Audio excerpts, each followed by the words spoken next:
What's up guys, I'm the Nerdy Ginger, and welcome to album review number 2. Today we are looking at A Dying Machine by Tremonti. I know I'm a little late to the party on this one, about 2.5 months late actually, though I've been a little strapped for time with my summer class, my job, and getting ready to move to college this fall. And I also wanted to wait until I got this baby, my new Shure microphone. It is amazing, I love it, it sounds amazing! Anyway, A Dying Machine was one of my most anticipated albums of this year. Mark Tremonti fronts this band, who's also the guitarist for my favorite band, Alter Bridge. He's pretty much my guitar idol. I mean, I didn't buy his signature guitar for nothing. A Dying Machine is Mark Tremonti's first ever concept record. This actually has a sci-fi-esque story that goes through the album, and it's a great deal longer than his previous two efforts, Cauterize and Dust. As a big fan of his, I was definitely looking forward to getting a much meatier release after how comparatively short the previous two albums were. Enough with the background, let's get right into the review as I look at each track in depth.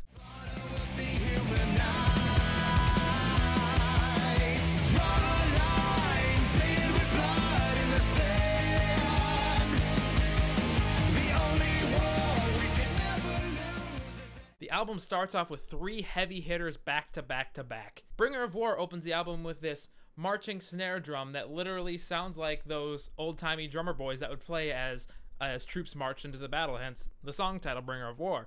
And it then kicks into high gear with this awesome and creative thrash riff. This song shows off everything that Tremonti is good at, with mixing these heavy creative riffs with these infectious melodies, especially in the chorus. The guitar solo was awesome too. Mark Tremonti likes to make his solos like a mini song within a song. So what results is these solos that are very melodically driven, very memorable, but still take time to show off some of Tremonti's technical skill. This song essentially takes all of the best aspects of Tremonti and merges them together into one awesome song. It's definitely one of the best on the album, one that you should check out. Creation, reform and rectify.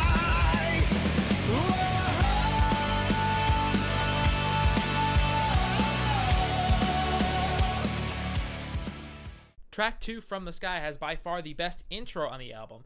It starts off with the slower, bouncy, heavy riff, and then after a brief pause, a quick drum hit instantly turns that same riff into thrash. The intro to this song was actually the very first teaser of any music that we got before the album was released, and I can really see why, as it really catches your ear. And I'm not ashamed to admit that I probably replayed that YouTube clip of the intro upwards of 50 times, and I still replay the intro as I listen to it on my phone today. The chorus, though, I'm not as much of a fan of. It's one of those choruses where there's not any actual lyrics, and they're just singing whoa, whoa over and over again. We got a preview of that in that teaser video, and I was kind of hoping that this would just be kind of like a transitional section or a pre-chorus, but no, that is the chorus for the song. Don't get me wrong, it's certainly beautiful and not necessarily annoying in any way, though I feel like the song as a whole could have benefited if a little more had been put into that chorus, especially on the second and third time around. Nonetheless, it's still a great song, definitely within like the top half in terms of quality of songs on this album, though I feel like it could have gone just a little bit higher had that chorus been reworked. Again, you've come back, oh, I'll die in this place. Mechanical cradle, synthetic embrace. You're a dying machine. Now here's the big one, the title track, A Dying Machine. It's the longest track on the album and was the catalyst for what became the concept of this record. The song's about this synthetic type of being called a vessel, which is essentially a human that's part machine that was grown in a lab that can be programmed to have certain traits or perform certain tasks. The vessel that's the character of this song is programmed to love a widowed man unconditionally. Though this vessel can't actually turn off this undying love for this man, so as time goes on, the man gets sick of her, especially as she starts to physically deteriorate. The heavy and aggressive parts of the song are essentially the widowed man verbally berating this vessel, referring to her as a dying machine. And the softer parts are from the vessel's perspective as she pleads for forgiveness from this man and continues to profess her undying love. This was a really awesome revelation once I realized it, and it really helped me connect to this song in a new way. This song really knows how to build to its high points. I love how the pre-chorus quiets down and then builds up as this man eventually begins screaming at this vessel, "You are a dying machine." The bridge to this song is incredible. After the second chorus of this man continually berating this vessel, we get this soft fingerpicks section, which I always interpreted as the vessel finally breaking down in sadness, realizing that this man no longer loves her. The lyrics pop back in as these arpeggios start to build. She continues pouring out her emotion until the heavy guitars come back in and she snaps. She chases down this man and kills him out of passion. You can kind of see it with these lines right at the beginning of that heavy part of the bridge. You get it, that line, follow you till the bitter end, and then towards the end you get relentless as you like it. It's kind of disturbing actually, but I love it. So that detail about this man actually being killed by the vessel, that isn't explicitly stated in the lyrics. I actually got that from interviews, or watching interviews from Tremonti before the album's release. That gets to a flaw with this album that I'll get into a little bit later. But even so, knowing the real lyrical meaning of this song puts it in a whole new light. I liked the song when I first heard it, but after learning what the lyrics mean, it hit me. And I'm not usually the type of person that connects to lyrics on the songs on an emotional level, but this one was done so well that it really added to the whole experience. And that really adds to essentially making this probably my favorite song on the album. It's nearly perfect to me. So put your trust in me, so I can show you. Moving on to track 4, Trust, the first ballad type song of the album. If you're a fan of Alter Bridge and haven't yet checked out some of Tremonti's solo work, this is probably a good one to start with.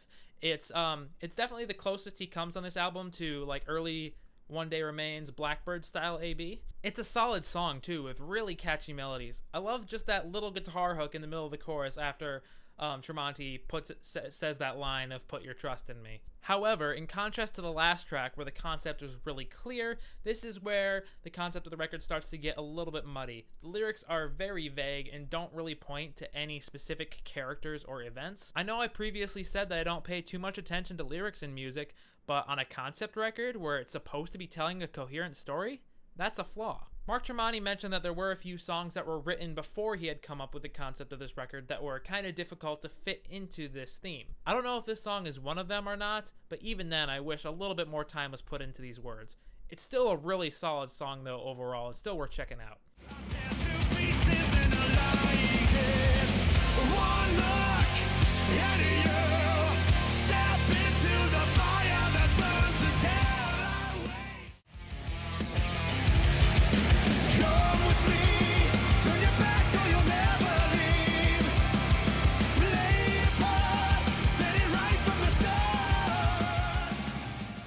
We pick things back up with the next two tracks, Throw Them to the Lions and Make It Hurt. Throw Them to the Lions in particular is one of those songs where when you're driving, you start to speed once that loud intro kicks in. The chorus of this one actually reminds me a lot of the bridge to The Cage off of Tremonti's previous album Dust, with its slower single strummed power chords. Make It Hurt's chorus is the exact opposite in that way, with the guitars and drums just repeatedly bashing away.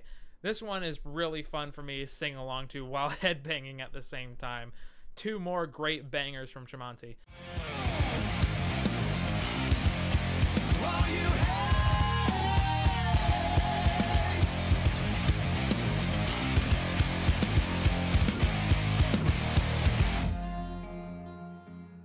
Next up is Traipse, and I absolutely love this song. The atmosphere to this one is so amazing. I don't know how to describe it, like haunting, foreboding maybe, though I'm not sure if those are the right words to describe it. You guys should listen to this one and tell me how you would describe that atmosphere in the comments below. Just the solo would get stuck in my head, even if I hadn't listened to this song in several days. It's just that good, that catchy of a solo. And then that really cool riff and vocal harmony that comes in right after the solo, man. I'm just gonna say it, it's basically like an eargasm to me. It's such a short section, yet I love it so much. Amazing song, one of the best on the album. Sit here and wait for what may never come. These walls, they hold me. I pay for what I've done. Next track is The Next, The First. I mean, the first, the last. That was bad, I'm sorry. For those of you that don't know, Mark Tremonti used to be the guitarist for the much more famous and now memeified band Creed back in the late 90s. This song in particular, especially in the verses, sounds a lot like Creed. Just listen to that intro and tell me you can't picture Scott Stapp singing over it. That's not necessarily a bad thing though. This lighter and more intimate song is a really nice break from all the heaviness and drama of the last few tracks. I really like the lyrics to this one. It sounds like that same Vessel character from the A Dying Machine song looking back on her relationship with this man that she killed and her regret for how violently that ended. There's a line in the song about these walls holding me and paying for what I've done. Is she actually in prison for this, for killing this guy, or is it figurative? I don't know. That's something I hope to find out once the novel for this album is released. Oh, did I not mention that?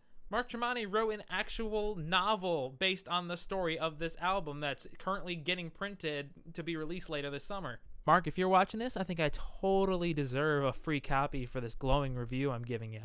Alright, what song is next? Ah, crap. I'm not getting that free book now.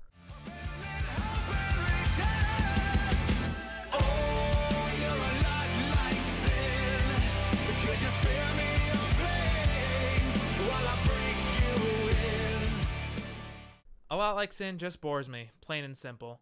It has a somewhat interesting riff and okay chorus, but this feels like filler. I just did not connect to this one at all. It's the only song that I skip when revisiting this album.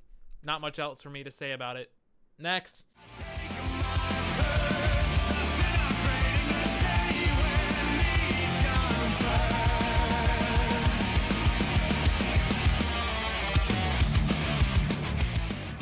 Now this is more like it, The Day When Legions Burned. This is a lot like Throw Them to the Lions in that it's short, sweet, and heavy. It's actually the shortest track on the album. For some reason, this song made me think of Trivium. I've just been getting into them for the past few months. More specifically, something off of their Ascendancy record. I think it has to do with the songs being the same guitar tuning, the fast-paced metal tendencies of the track, and how the main riff just goes all over the place. The song ends with another great guitar solo. I love when Mark does this, saving his guitar solos for the end of the song. I think he used to do that a lot more in the Blackbird days with songs like Buried Alive and Rise Today. It's one of the best ways to end a song on a high note. Often literally, because it's a guitar solo, get it? Haha. And I can't really think of too many artists that do that. Would you just tell me when?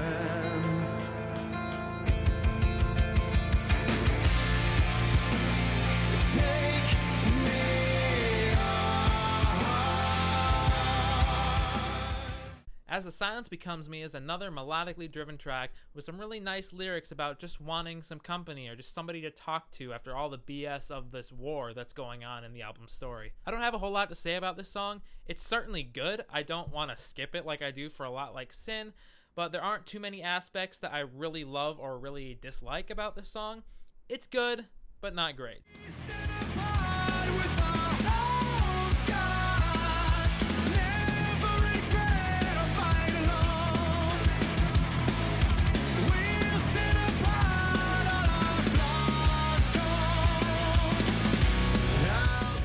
We finally get to the first radio single on the album, 12 tracks in, Take You With Me. This song is fantastic. It's really uplifting and catchy while still making room for Tremonti's great guitar work. The guitars in the verses have this really great mixture of thrashiness mixed with these melodic hooky chords that are punched in. This song also shows off Mark Tremonti's vocal range, with the verses having Tremonti hit some of the highest notes I've ever heard him sing. And then in typical Tremonti fashion, he ends the song with another super uplifting and catchy solo. This song oozes radio play, but in all of the best ways possible, and it really astounds me that this only got to number 32 on the American rock charts. Yeah, it's a shame, but it's still an awesome song. Definitely one you should check out.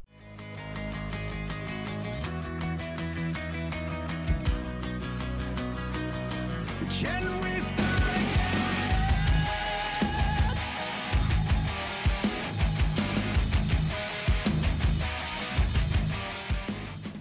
Now we're ready for some mood whiplash with our closing track, Desolation.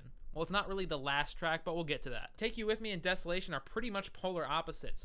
While the former is very fast, happy, and uplifting, Desolation is very slow, somber, and bittersweet. Ironically, Desolation even has Mark Tremonti pushing his vocal range in the opposite direction, with the opening minute or so showing off his low end. Lyrically, the song seems to depict the end of the war between the Vessels and the humans.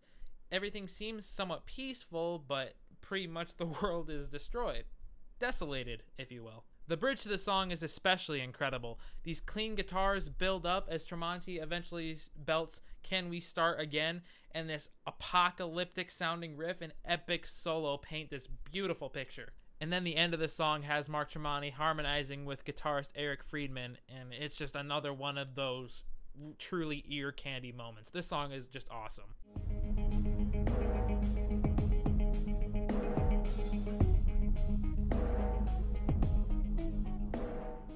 Found is the true closer to the album and is actually an instrumental track. As far as I know, Mark Tremonti has never done an instrumental in his career, and it sounds nothing like anything Tremonti has ever done before.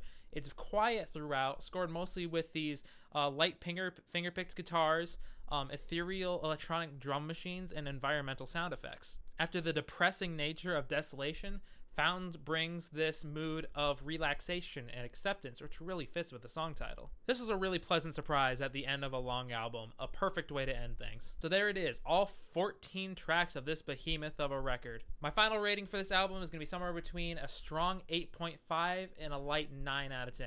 Tremonti's A Dying Machine is a fantastic album that takes you all over the place sonically and keeps you engaged throughout its extended runtime. Though I did have to dock it a few points for one or two less than stellar songs and for the surprisingly vague lyrics for a concept album. It's time for my top 4 songs from this record. In a perfect world, these are the songs that I would want to be the singles. In no particular order, my top 4 songs are the title track, A Dying Machine, Bringer of War, Traipse, and Desolation, with maybe some honorable mentions going to Take You With Me from the Sky and Throw Them to the Lions. My least favorite track has to be A Lot Like Sin. Again, it's the only track I find myself skipping when coming back to this album. So that does it for my review. If you guys enjoyed the video, leave a like on it, and leave a comment on what you guys thought of this record, or how I can improve my reviews going forward. I'll leave some links in the description to where you can buy this album and the accompanying novel for it. I've been the Nerdy Ginger. This is album review number 2, and I will see you guys in the next video. Bye-bye!